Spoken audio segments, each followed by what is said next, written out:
But nothing beats a more intimate setting like a house concert, right? And we have William Boardman. Now, he's a storyteller. He's also a toastmaster.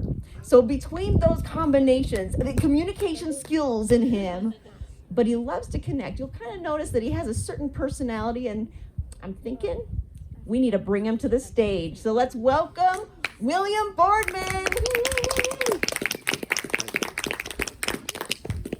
Hey, look, somebody left some water over here. It's not sweet.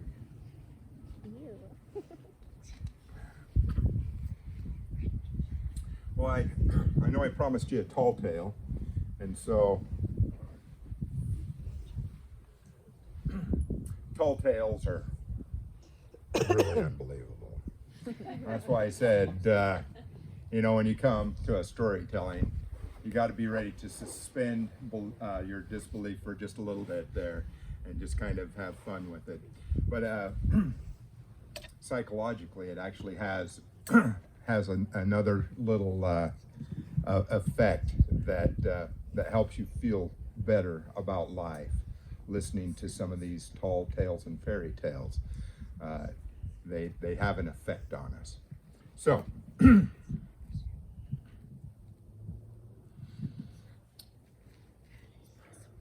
I was out in the garden. Now, I was out in the garden because I like to garden. That does not necessarily mean that I'm a good gardener.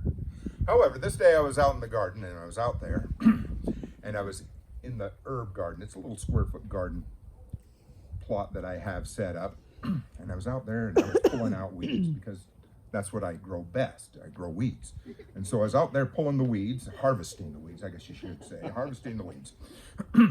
And I heard somebody muttering, I'm gonna kill somebody. And I thought, someone's upset, Mr. Cranky Pants got a little something going on there. Kind of laughed about it for a minute, but he kept muttering, I'm so dang mad. I'm so upset. I'm going out. And I thought, if he's coming out, I don't want to be here. So I went over and I stood by the shed there for a little bit, and I'm looking around and I'm going like, who's this cranky guy that's muttering?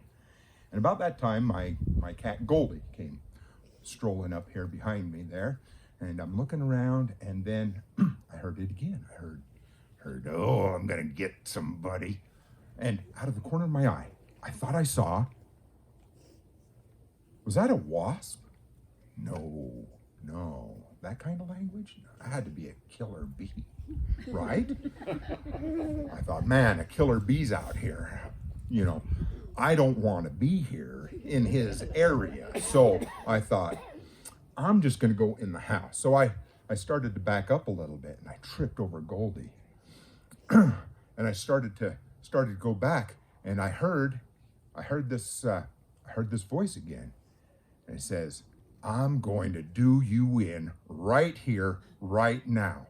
And I stopped and I looked, and right there, 6 inches above, 6 inches long, right up there above me, hovering in the air, it was a hornet.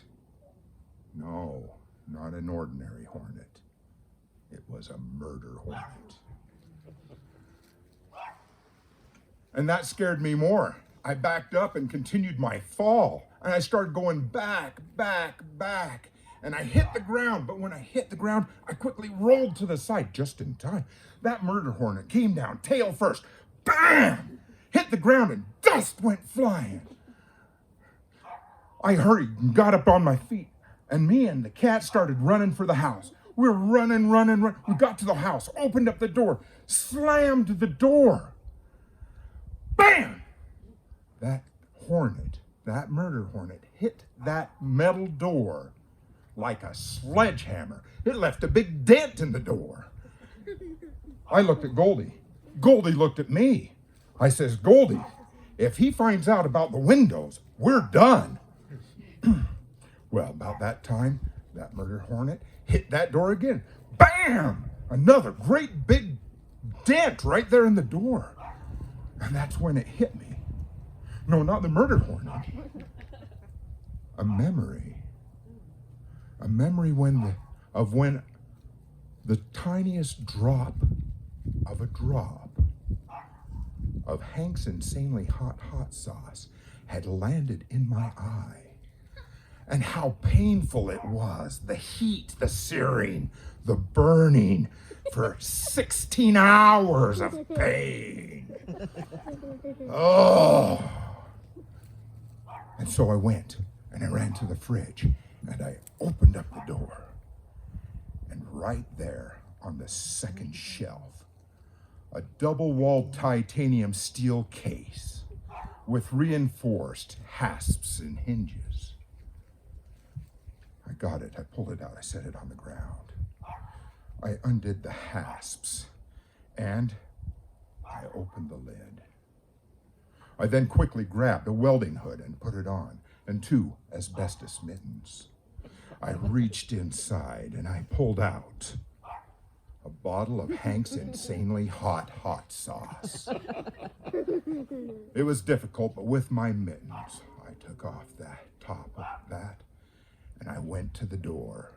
I got to the door just in time for that murder hornet to hit that door again. Bam! I grabbed the door, I flung it open, and I took that bottle and I started to shake it at the murder hornet. And I heard a sizzle. I stopped. I lifted up the welding hood and I looked, and there, on the ground, lay the murder hornet. I doused him some more! And then I could hear it, and I could smell it. Yes, he was sizzling up just fine. After 30 seconds, there was nothing but a little pile of ash. I took off my welding helmet. Don't leave yourself exposed to the attacks of murder hornets. Get yourself a bottle of Hank's Insanely Hot Sauce today at grocery stores and pesticide shops everywhere. Welding hood and asbestos mittens not included.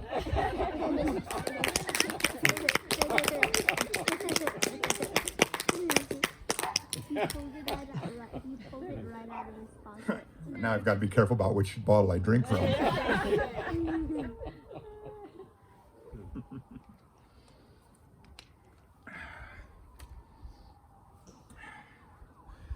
Okay, this is going to take a little bit of effort.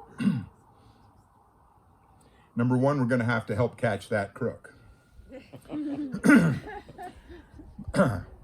My next story is going to be a Roman story. Well, Roman stories are really cool. But here's the deal. On this side, we've got the army of Rome. And this side over here is the army of Alba. Woo-hoo.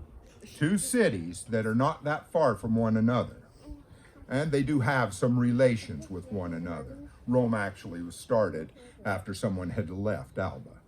So, that's what we... Now, as a military force, and things are going well, you're going to have to be able to cheer. Okay? So you got to be able to say, hurrah! There we go. Now, Alba, over here, you also are going to have moments where things are going in your favor. And when your military's doing well, then you want to say, hurrah! Hurrah! Excellent. Okay. Well, now, this is a little bit of a give and take, because if you're yelling hurrah, then things probably aren't going so well for you. So you're going to have to say, oh! Can you groan? Oh! Okay? Because sometimes that happens. That's exactly how that goes. All right. And then when they're saying hurrah, things might not be going so well over here. So we're going to have to learn how to groan. Okay? So let's have a groan. Oh! All right. Now, with that, and also I have to tell you this. In Rome, back in the day, the family name was the most important thing. And so you were seldom called by your first name. Even though they did have first names, they were seldom called by their first name. So a lot of the times the family of Horatius, okay? That's great if there's one. But if there's more than one of them, it's not Horatius, it's Horatii. Okay? It's kind of a plural thing. It makes it real fun when you're telling a story about it. And then there was also not just the family of Horatius, but the family of Curiatius. Wow, yeah, it's got a funny sound to it, doesn't it? But the plural sound of Curiatius is Curiatii. So, for that reason, I wanted to bring that out, because you're going to hear Horatius and Horatii, and you're going to hear Curiatius and Curiatii. Okay, I don't want you to be confused. They're all part of those families, the Horatius family and the Curiatius family. Okay, that being said.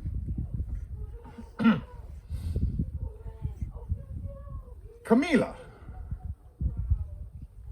we have a problem.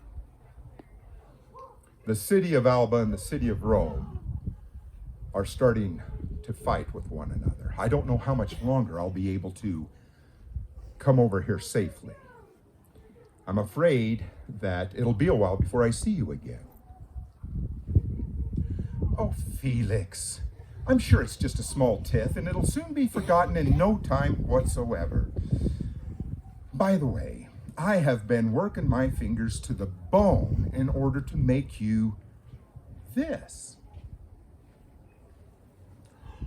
Look at that. A cape. Why, I look just as fine as any of the captains. Thank you, my love. But I'm afraid that I must go now before they bar the gates. Give me a kiss.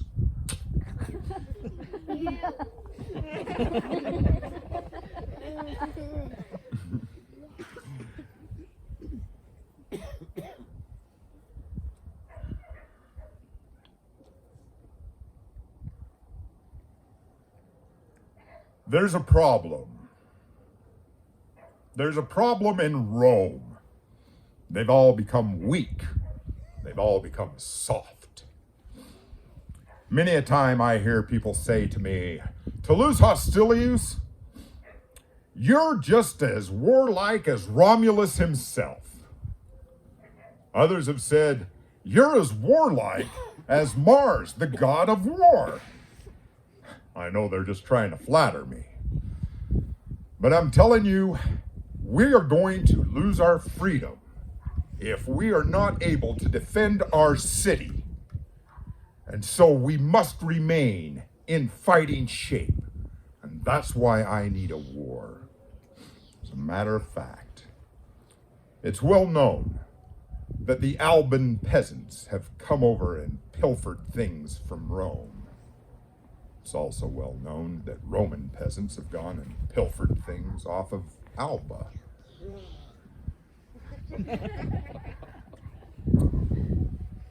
Well, I've gone ahead and sent an envoy over to demand reparations.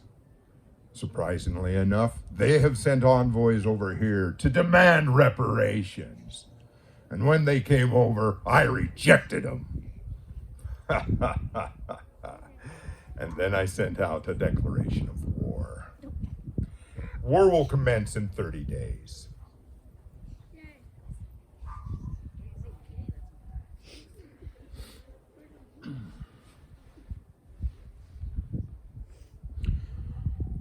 "30 days ago, you sent out a declaration of war to Tullus Hostilius. And now I, Metius Fuficius, not Foofy shoes. I have been assigned to come out and conduct this war for Alba. Now, it's been said that the reason why we're here is because of non-restitution of plundered goods. And I would have to say that you claim the same. But here's the thing. We have a problem. You see, while we might go to war, us two neighboring cities that used to be friends, If we go to war, the Etruscan state that hems us both in will be watching. And they will wait until we are exhausted, until we are spent. And then they will come down and they will wipe us both out. So if that's the track that you would like to take, then we are indeed in for some bad times.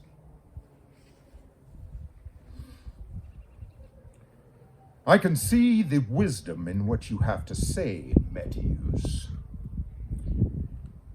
What do you suggest we do in order to avoid this? King Hostilius, I suggest that we pick a few soldiers to go out and do the fighting so that we do not lose so many soldiers, so that we do not spend so much blood.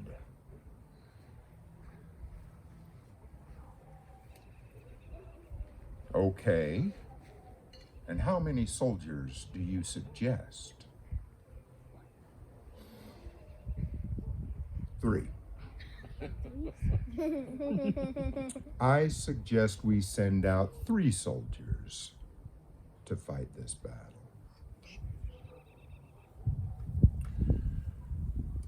3. 3, you say? I believe that that's a good number. You see, here's what happened. Metius knew that Alba had a set of triplets in their army that were strong, fast, and fearless. They were going to be able to take out any other 3 that they went up against. He knew that if he picked 3, it was in the bag.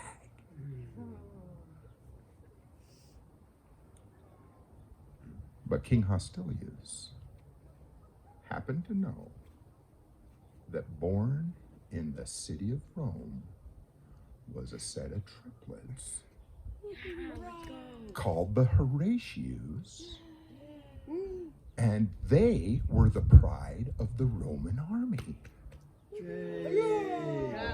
They were also strong. They were fast, and they fought with great coordination. He had no fear whatsoever for taking those 3 to fight any other 3. And so it was agreed upon, and they signed the treaty because the treaty was very important. They signed the treaty because what was going to happen? Whoever won was going to be the master, and whoever lost would be the slave. They were fighting for their very freedom. There was another catch. They were going to erect a beam at the end of the war, and all of the soldiers of the losing side would have to bow themselves beneath this beam and go under it. Subjugation, which represented slavery. And this no free man, not from Rome, not from Alba, would ever willingly do.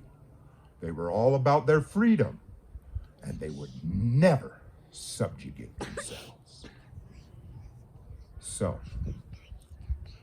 the 2 sides lined up on both sides of the field. The signal was given, and they rushed together with their shields, with their swords, and there's a great big clash and a clang as sword rang out upon shield. And they were so evenly matched that nothing happened, no progress for some time, as they continued to look for some little spot where their sword might slip in and score some flesh. Well, this went on, and they continued to maneuver. And then, before long, whang! Someone's leg started to bleed. It was one of the Horatius. So the Roman soldiers were all shouting. Perfect. The fighting continued, and it wasn't long before one of the Horatius was wounded with a sword.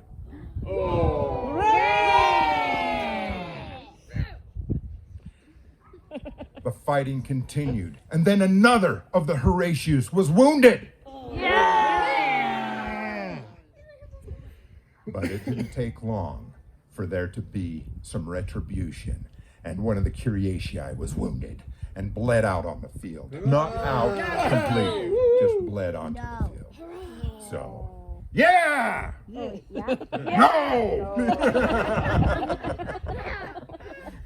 This was bad. No. And then another. All three of the Curiatii were now wounded. But they continued to fight, and they scored another wound on one of the Horatius. Unfortunately, it was a serious wound. Oh, nice. And within minutes, because one man was not able to hold his own, another Horatius was wounded. The two Horatii leaned against each other and fell to the ground and bled out.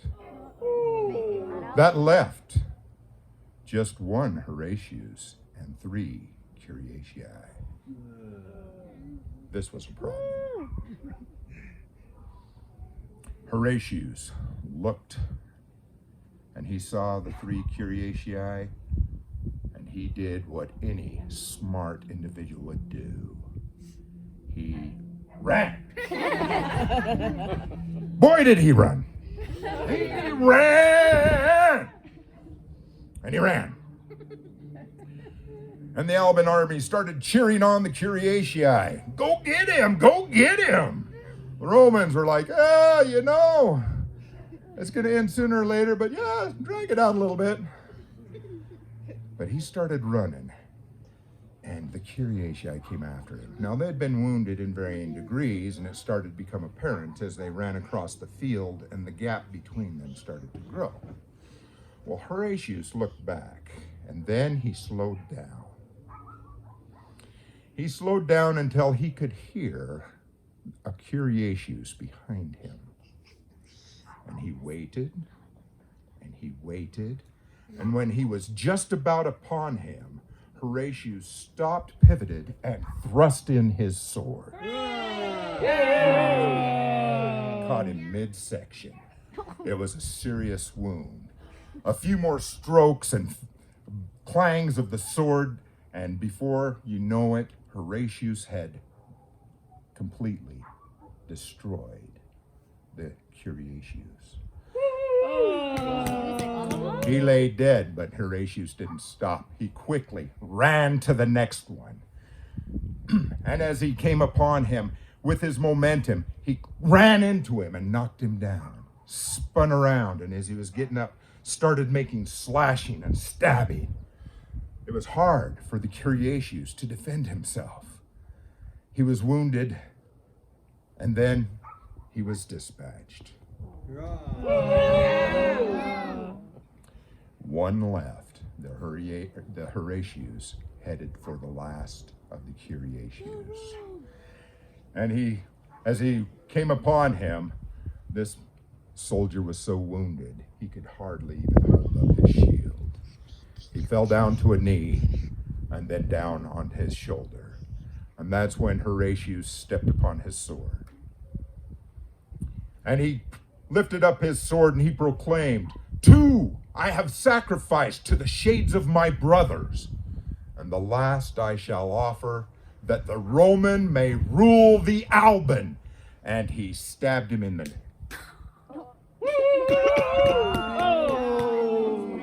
That all we get, Rome?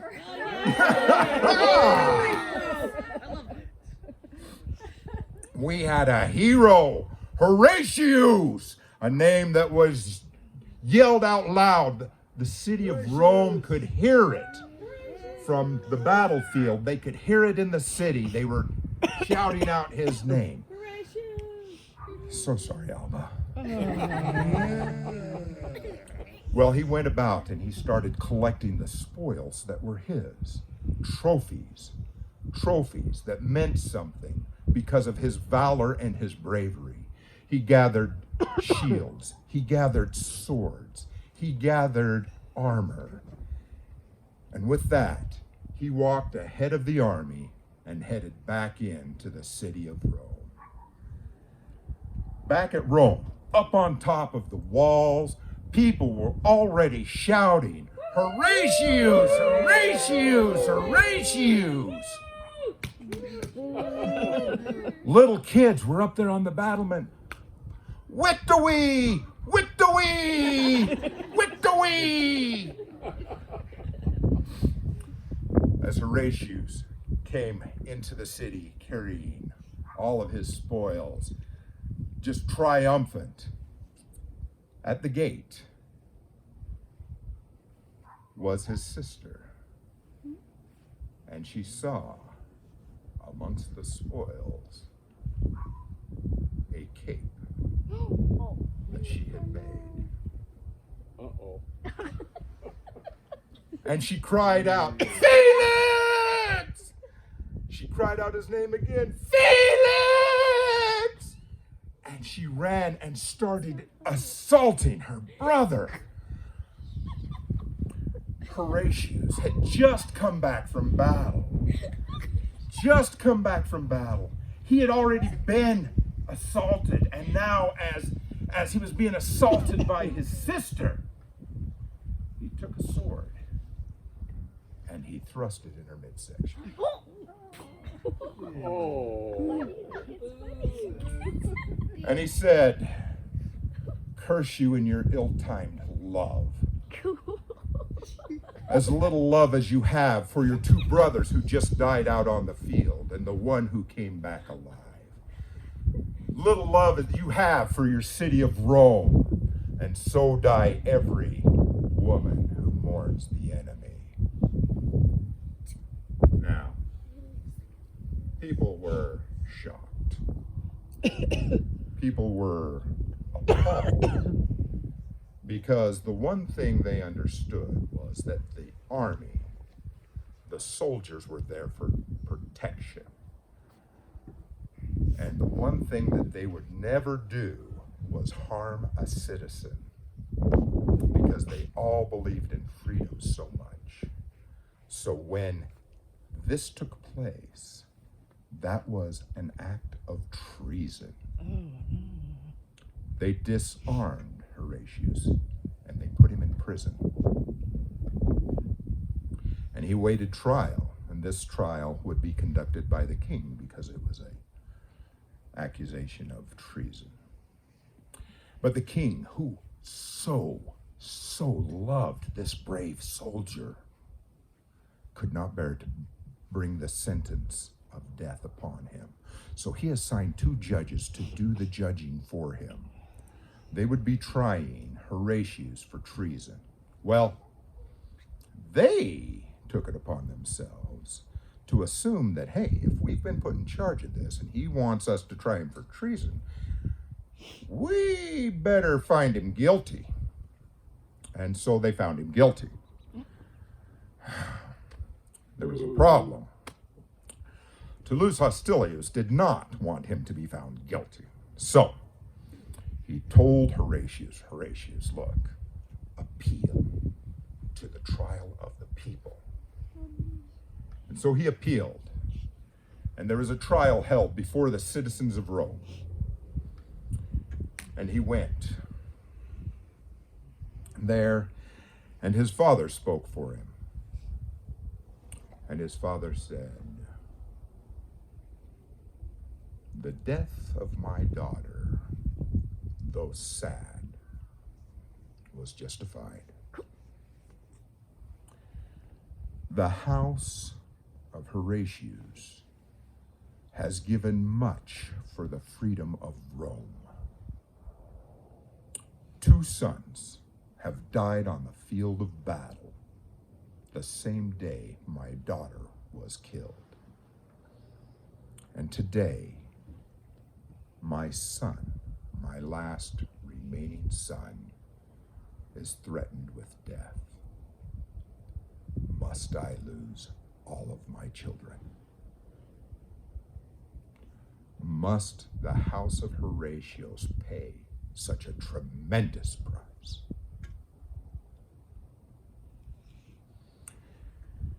Go ahead, executioner. Go ahead.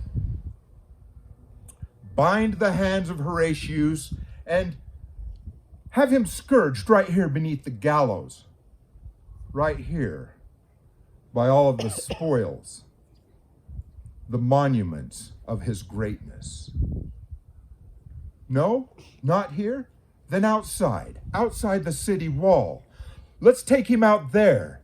Let's cover his head and let's have him beaten before he's hanged. Out there in front of the tombs of the Curatii. There is no place in Rome that you can do this, that his trophies and monuments do not stand and shout out for vindication. Well, now, the people thought the bravery of Horatius was fantastic, and so they voted him not guilty. Yay! Yes, hooray! But there's a problem. There is still had to account for murder. So Horatius's father was called upon to atone for this murder that happened. And he would take and he would make offerings to the gods. And then he would erect a beam that his son Horatius would be forced to bow himself and go under. Today in Rome, there's a place called the Sisters' Beam. And they have a beam there, I'm sure it's not the same one, that represents the Sisters' Beam from this event, where Horatius was forced to subjugate himself for the murder of his sister. Take it out on the murder hornet.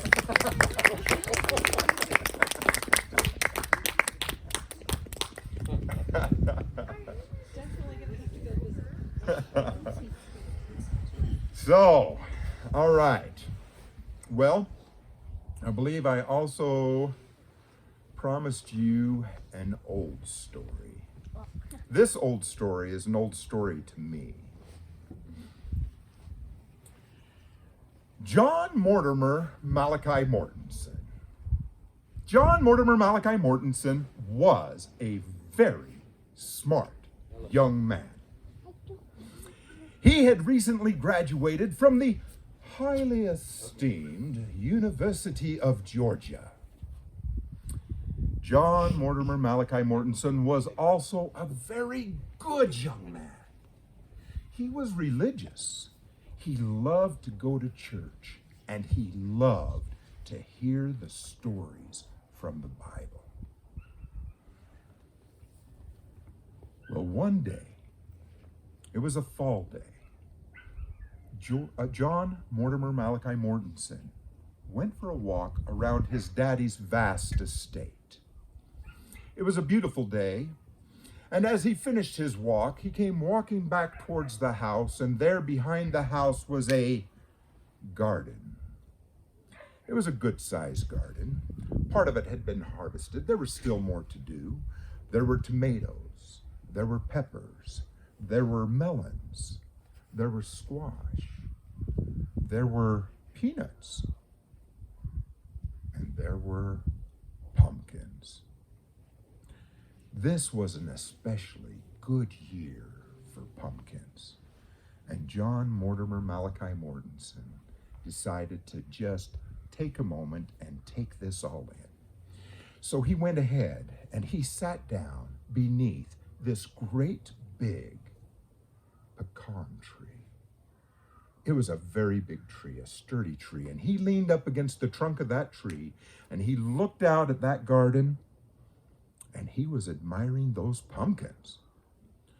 It's like, those are the biggest pumpkins I think I've ever seen on this garden.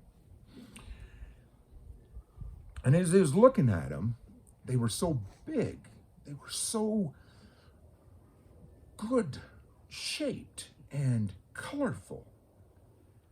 And he noticed that they were growing on these little spindly vines. Just little things going from pumpkin to pumpkin. And he thought, now that's a wonder. Look at that. I don't even know what to say. You've got these big, huge pumpkins, and they're on these little spindly vines. My, that is something to think about. So he thought about it. And he was thinking about it. The wind was blowing a little bit, and he heard a rustle of some leaves, and he looked up. And up there in that pecan tree, there were hundreds, there were thousands of pecans. They were all over that tree. And he looked up there and he says, look at all those big, strong branches on that tree. And it's holding these little tiny nuts up there. What's going on with that? And he was just kind of amazed at that. Well, how could that be? Well, he thought about it for a moment, and then looking out at the pumpkins, he thought,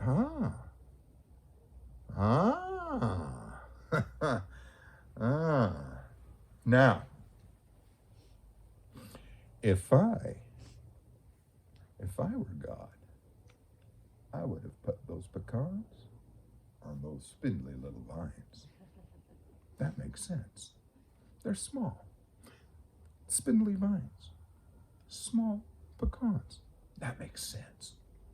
That's a good idea. Hey, those big pumpkins are sturdy pumpkins on the sturdy tree. That makes sense. That makes sense. Yeah.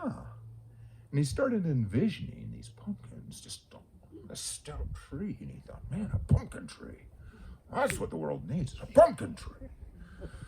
And so he was thinking about that. He says, He says, you know what? I'm going to go tell Daddy about this. This is a splendid thought. He says, because if I was God, I would have put the pecans on the spindly vines, and I would have put the pumpkins on the big, strong tree. And so he stood up.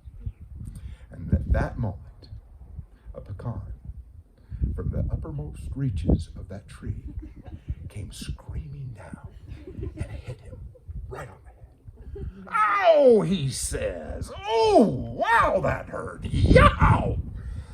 Tears sprung to his eyes. I mean, it hurt. And he was like, oh, wow. Wow, that hurt. And he looked up.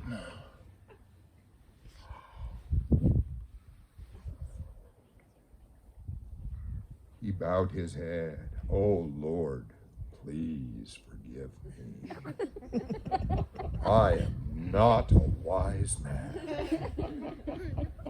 Because if that had been a pumpkin, I would be dead.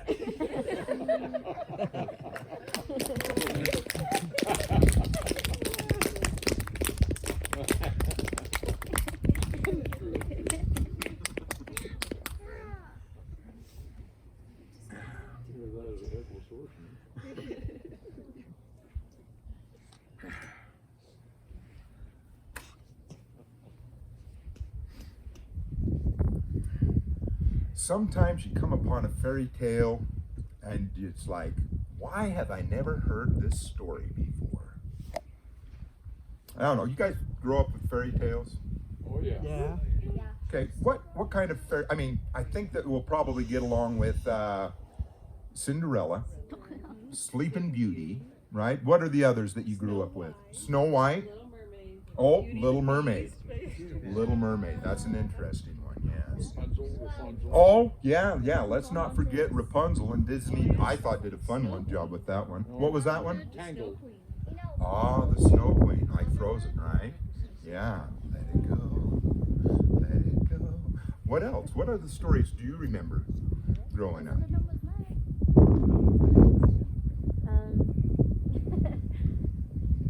I can't think of one right now. There's Robin Hood.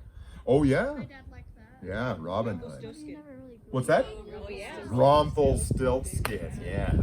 Oh, Another good. Little Red Riding Hood. Oh yeah. Yes, yes. She does fairy tales. They're interesting. And you can do some interesting things with a fairy tale. I listened to a professional storyteller, Michael Parent, and he's from Canada, and he talked a little bit about some of the psychology of the fairy tales. And he talked a little bit about Little Red Riding Hood, because what would the story be if she had never opened the door to the wolf? There's no story, right? Pretty much, yeah. She just goes up to the door. She just dropped the basket. Yeah, it'd have been just like every other day. It would have been a story that'd been forgotten in a heartbeat, right? But also because so many of us also cannot just leave well enough alone, right? We just can't leave well enough alone, and that's where the door gets opened for something else to happen that we can't control. So fairy tales have a sense about them, but there's something that is beneficial that we receive from that. That's why we continue to tell the fairy tales. We receive that, and we feel good. We feel good in the fairy tales. Well, this fairy tale, that goes by a couple of different names, but we'll just go ahead with what you can probably find on the internet, and that's called Bottle Hill. Okay, it's an Irish fairy tale. Now, back in the day, Sean and Molly were having a nice little life on a farm in Ireland.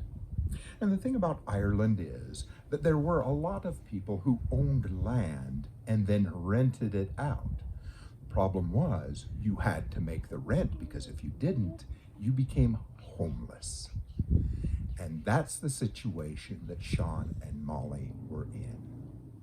They had not made quite enough money to pay the rent, and the rent was coming due. So Sean says, not really sure what we can do. We've got to find something. And Molly says, you're going to have to take the cow to market. You're going to have to take the cow to market, and you're going to have to sell it and get the best price you can get so that we can pay the rent.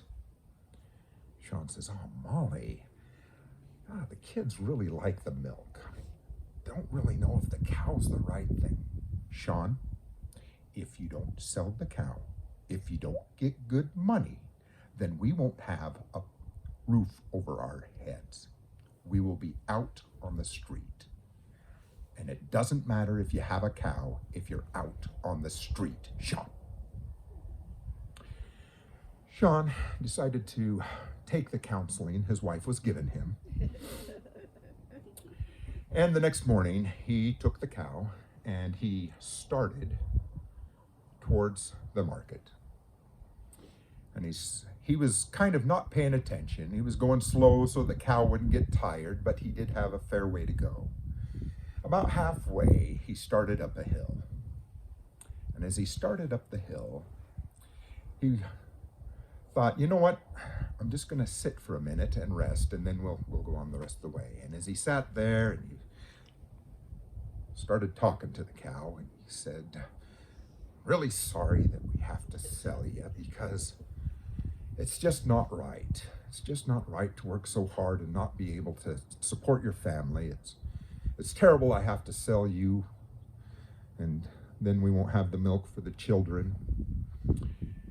And I just wish there was something that would make this right, because this just really is not right. Well, out from behind a bush came a bent over and crooked looking guy, and he had on a long coat. He says, "Hey, did I hear you say that you're taking your cow to market?" Sean was surprised. "Whoa, where'd you come from?" He says, "Your cow, or is your cow for sale?" Sean didn't like the look of this guy. He hadn't seen anybody like this before. Yeah, I'm selling my cow. Are you interested? "Oh, Sean, I want to buy that cow." "How do you know my name?" "I know." He says, "I'd like to buy that cow, and I'm willing to give you this bottle." "Oh, that's a non-starter there, feller. I have got to get a fair penny for this cow, or it is over, and I am not letting the kids out onto the street. So, no to the bottle." "Sean, you don't know what I've got here. This is a magic bottle. If you take this magic bottle, you will not want for food again."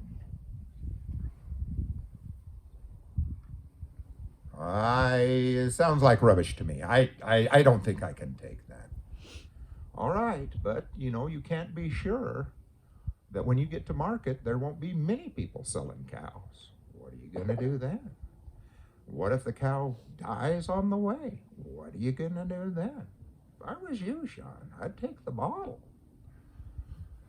I hadn't thought about that. Magic, you say? What do you mean by magic? "Sean, listen to me. I'm going to give you this bottle. You're going to take it home. You're going to set it on the table, and you're going to say, 'Bottle, do your work.' Okay? And that's it. Here." He'd no sooner taken the bottle than he turned to look, and the man and the cow were gone. Oh no.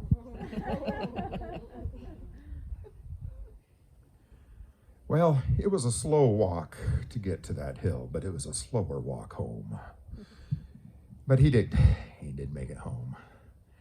And he came in through the door, and Molly says, "Is that you, Sean? I can't believe you're back already. Sean, why are you back so soon? Did you get a fair price for the cow?" Molly, funny thing about the cow there. So, look what I got. I got this nice bottle. "Oh, Sean, what have you done? We're going to be out on the street. Oh, we don't have any place to live. This is the worst thing ever. How could you be so stupid?" Now, Molly, I think that we should just try this out first before we get too carried away. And so he took the bottle and he set it out on the table. And he looked at it, and Molly looked at it. Then Sean said, "Bottle, do your work." Out jumped two little men with all kinds of good things to eat on gold plates. Now, when I say good things to eat, I mean good things to eat. What do you like to eat? Steak. There was steak on one of these plates. There was steak. What do you like to eat? Sushi. Oh, they didn't know much about sushi, but it was there. It was there. It was there on one of the gold plates. How about you? What do you like to eat? Anything? a plate of anything covered in sauce. It was there. How about you?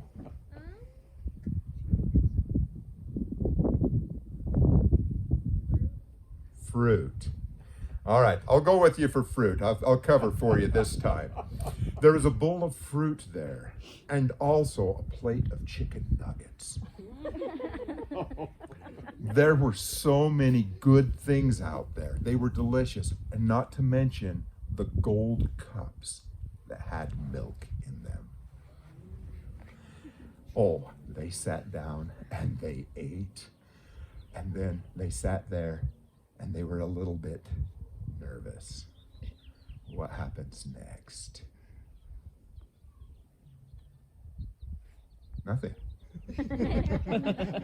Nothing. They cleaned up the plates, and then the next time they wanted to eat, they just stood back and said those magical words. Bottle, do your work. Out would jump the little man. He would set up new plates with more fantastic food. This went on and on. It was only the second day when Sean loaded up a bag of gold plates and headed into the market. It wasn't long before the landlord noticed they were living well beyond their means. They had a new milk cow. They had a horse and a cart, something they hadn't had before. And he's wondering if he's getting enough for rent. So he decides that he's going to pay Sean a visit. So he comes over and he says, so Sean, see, things seem to be going really well for you right now, yes. I couldn't help but notice you're doing quite well. Tell me, Sean, what's going on? And Sean, he just kind of played dumb about it for a little bit, but the landlord really wanted to know. Sean, you're not fooling anyone. You cannot live at this level. What are you doing? Are you doing something illegal? Do I need to call the cops? Oh, no, Mr. Landlord. No, don't call the cops. See, I've got this magic bottle. Right. No, I've got this magic bottle, and I end up with gold plates every time we eat. And so I've got lots of money right now.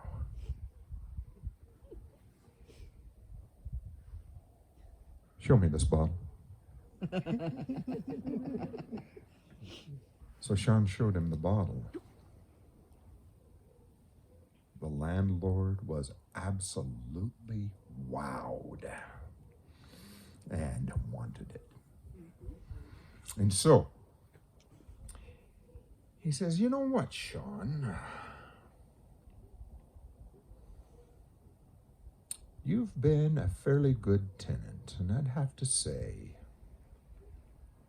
that if you wanted to buy this piece of land, not just for a while, but just forever, in perpetuity, and that's a tough word to say. He says, if you wanted to buy this land and have it forever and never have to pay again a rent, I will give that to you if you give me that bottle. Sean thought about it. Never paying rent again is kind of a nice thing, and he did have quite a bit of money already. Well, we'll take a chance with it. And so he went ahead and he took the bottle and he gave it to the landlord. The landlord took it and he took off. He went home and they had nice, fancy meals for a good long time. Sean, on the other hand, had gotten quite well at spending money, and it wasn't all that long before he had run out of money. And there he was, walking a milk cow to the market so that they could buy things to eat, because he'd kind of stopped being a good farmer because he didn't feel like he needed to be that good of a farmer. And that's when he realized the error of his ways. So he walked the cow, and as he got towards that hill that he had been on before, he stopped again. He apologized to the cow. I'm so sorry, because I've wasted an opportunity that was given to me, and now you're paying the price. I'm really sorry about that. Again, the kids got quite spoiled at how much milk they're able to drink, and now they'll have none. I really feel bad. And I really feel bad about giving that bottle away, because it was great. It was a great blessing to my family. And when he said those words, a little man came from out behind a bush. And he's wearing a long trench coat.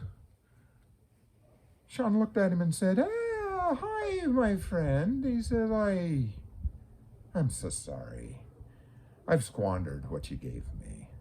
I squandered it, and I'm hurting now. The little guy looked up at him, said, Sean, would you like to sell this cow to me too? I would love to sell this cow to you. The man opened up his jacket, and he pulled out a big bottle.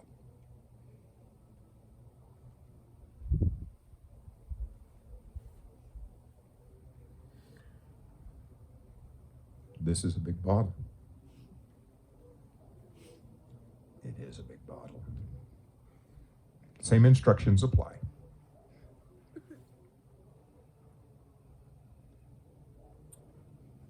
Thank you very much. Oh, yeah. Yep. Yeah.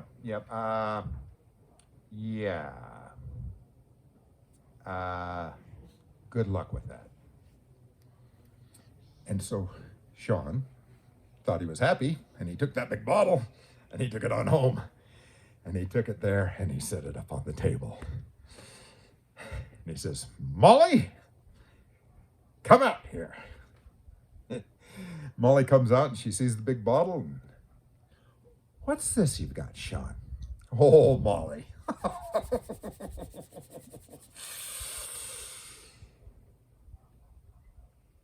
I've now got a big bottle. A big magic bottle. And Molly was like, this is fantastic. And they were so excited because the last one was a small bottle and this is a big bottle.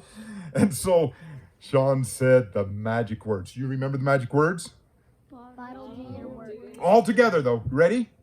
Bottle, do your work.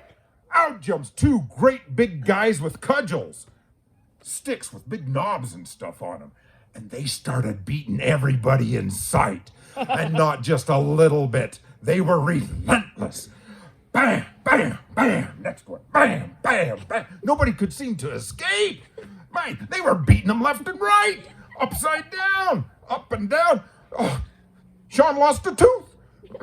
Molly got a black eye. They were in terrible shape. And then, once everyone was falling on the floor, they jumped back in the bottle. It took Sean 5 minutes, but he got up.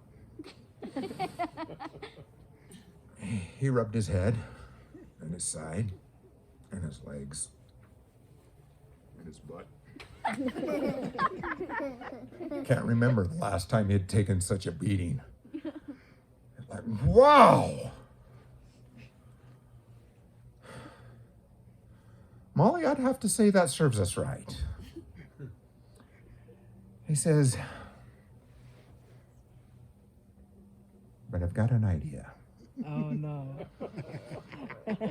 I've got an idea. Sean took the big bottle and he went to see the landlord. The landlord was having such great big parties. Everybody wanted to come. They just wanted to eat off of gold plates. And they were all there. Sean wasn't looking his best.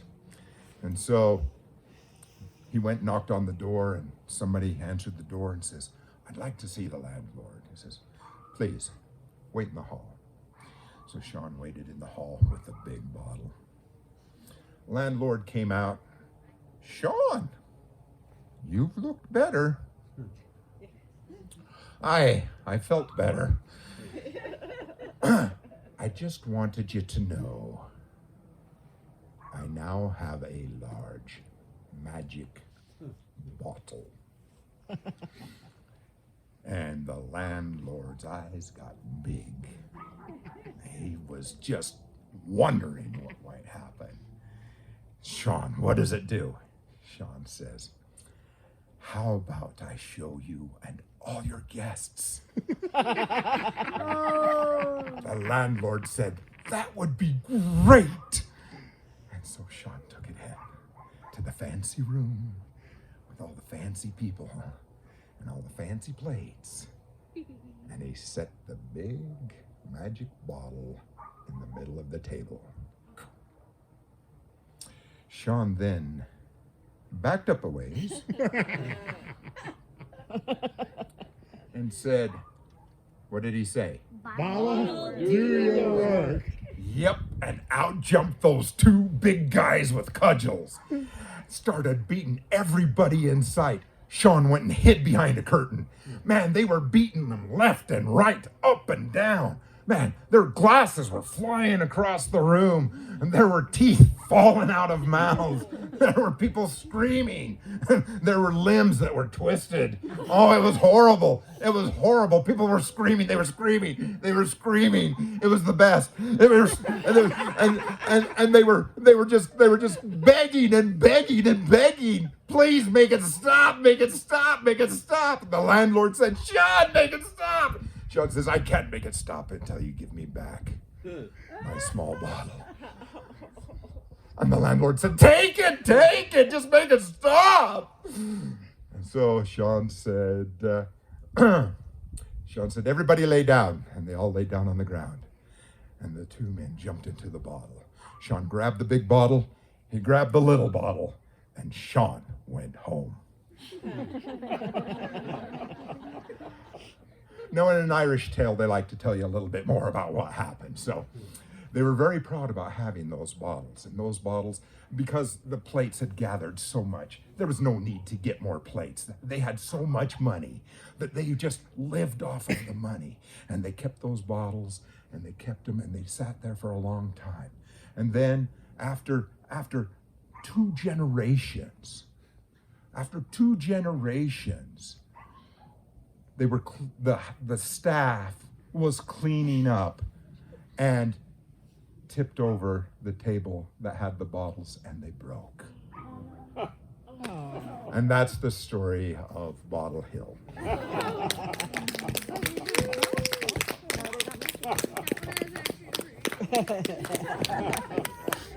humorous. Are we done? Time-wise?